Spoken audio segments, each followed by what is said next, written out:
Welcome to my channel, the Math Dali channel. If you are not subscribed to this channel, please do subscribe and hit the notification bell. Share and like the videos. Thank you. Hello, welcome back to my channel. Today, we're gonna learn to identify the different properties of the operations on integers. The knowledge of this will serve as an axiom or guide in performing the operations such as addition, subtraction, multiplication, and division of integers. To start with, let us identify and define the different properties of the operations on integers. The first one is known as the first property of the operations on integers is known as the closure property. It states that two integers that are added and multiplied remain as integers. The set of integers is closed under addition and multiplication. For addition,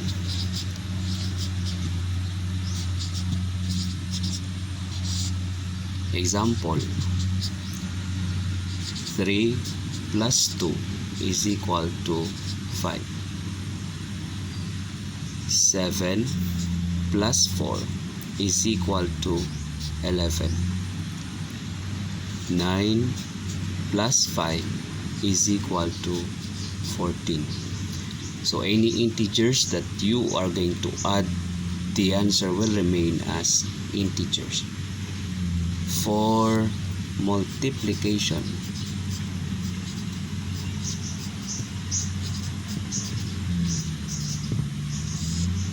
example, 7 times 2 is equal to 14. 10 times 5 is equal to 50. 3 times 4 is equal to 12. So any numbers or any number that you are going to multiply, or the numbers that you are going to multiply, the answer will remain as integers. So this is what we call the closure property.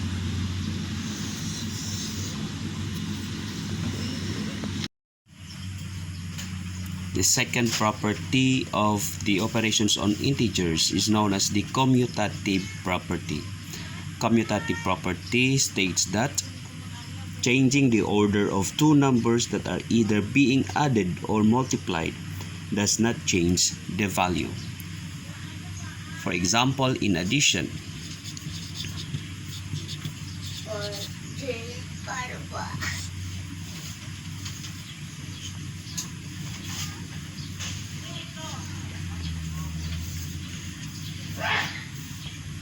five plus 2 is equal to 2 plus 5.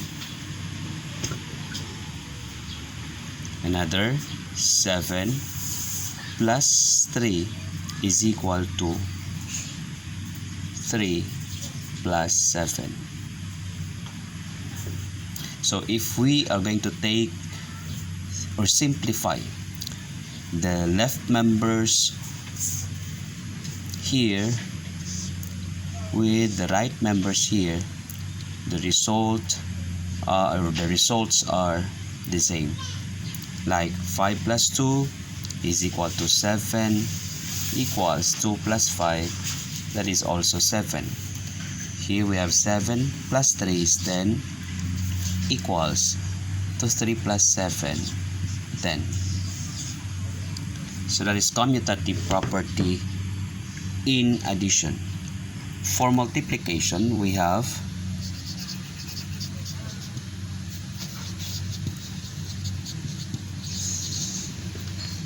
example, 7 times 4 is equal to 4 times 7. Or 8 times 3 is equal to 3 times 8. So changing the order of the numbers here, this does not change the value. If we are going to multiply 7, for example, and 4 times 7, the results are the same. The third property of operations on integers is known as the associative property in addition and in multiplication. It states that changing the grouping of numbers that are either being added or multiplied does not change its values. For addition,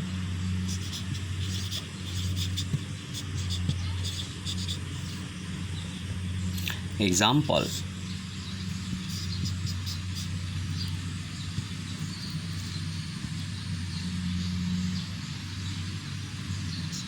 5 plus 2, open and close parenthesis, plus 3 is equal to 5 plus, open parenthesis, 2 plus 3. So changing the grouping of numbers here does not change the value. Okay, so if we are going to simplify 5 plus 2 here, we have 7, then added to 3 equals 10. On the right side, we have 5 plus, adding 2 and 3 here, inside the parentheses we have 5, then add the two numbers here, 5 and 5, so the result is equal to 10. So both sides are equal to 10. So changing the grouping of numbers from left to right of this equation does not change the value. That is for associative property. How about in multiplication? For multiplication,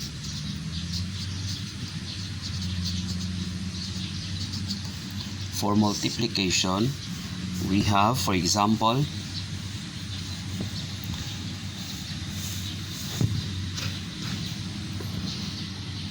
5 times 2 times 3 equals 5, open parenthesis, 2 times 3.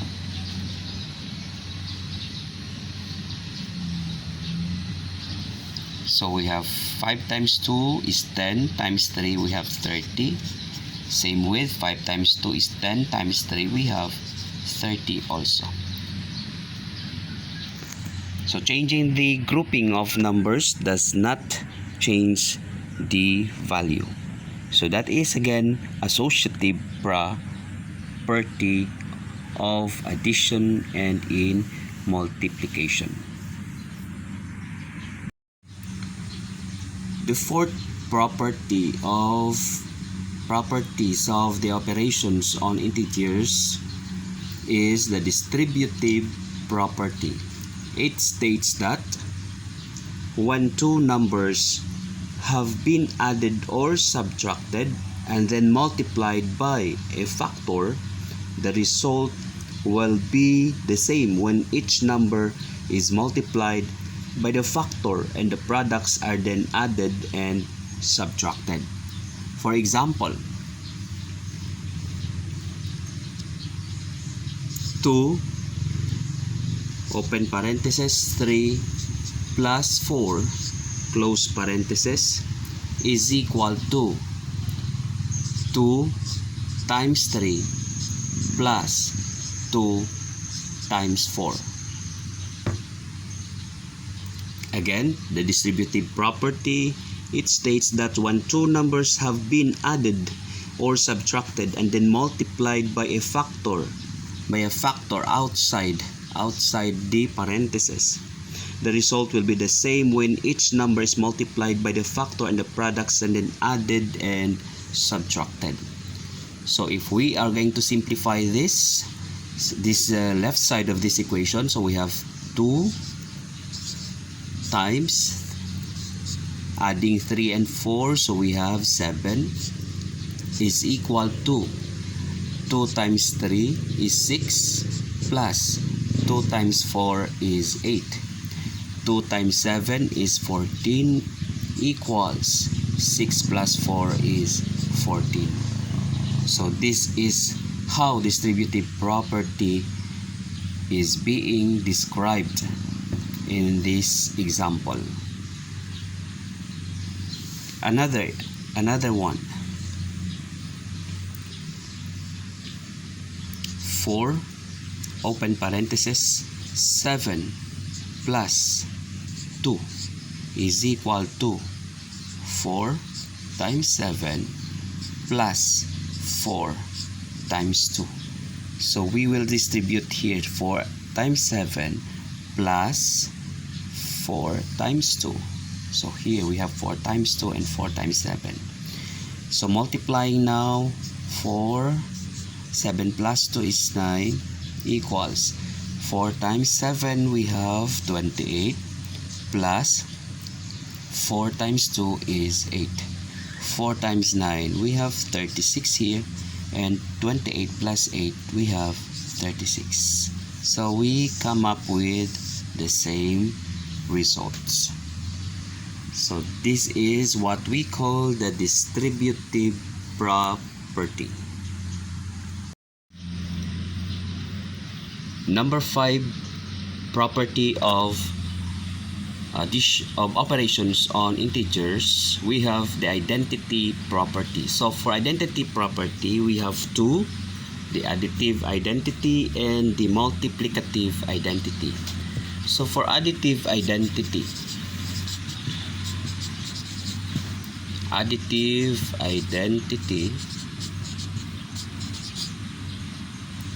example,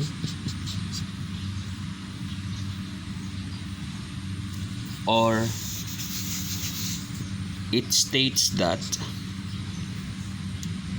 the sum of any number and 0 is the given number.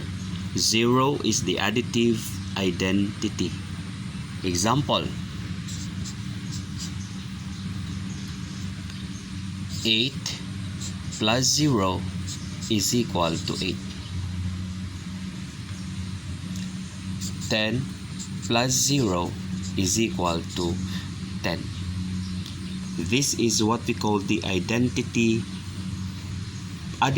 identity property. It states that the sum of any number and 0 is the given number. So whatever number that we are going to add to 0, the result is the number given. For multiplicative property,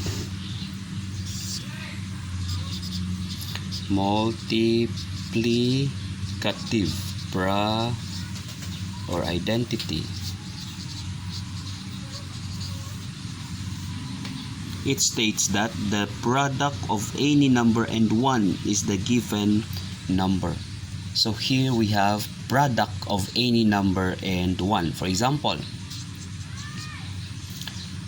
20 times 1 is equal to 20. 7 times 1 is equal to 7.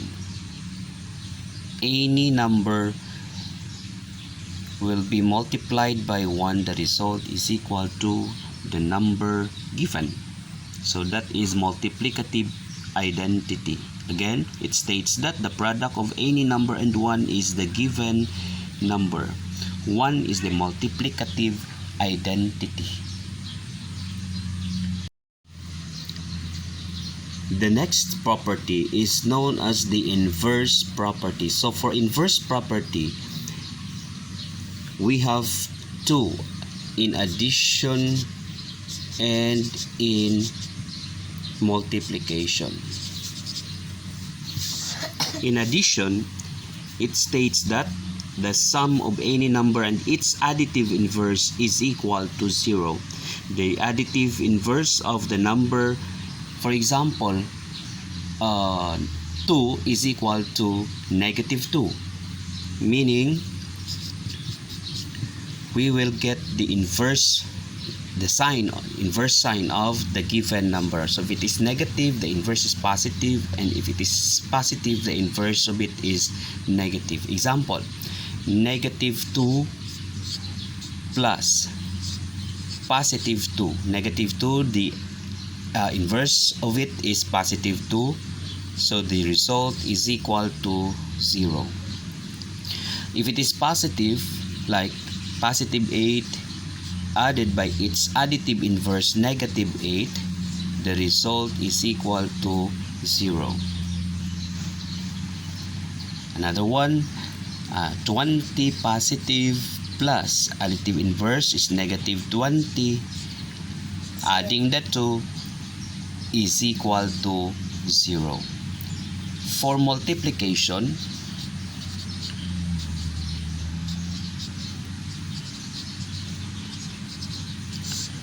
we have, it states that the product of any number and its multiplicative inverse or the reciprocal is equal to 1. When we say reciprocal, it's also the inverse.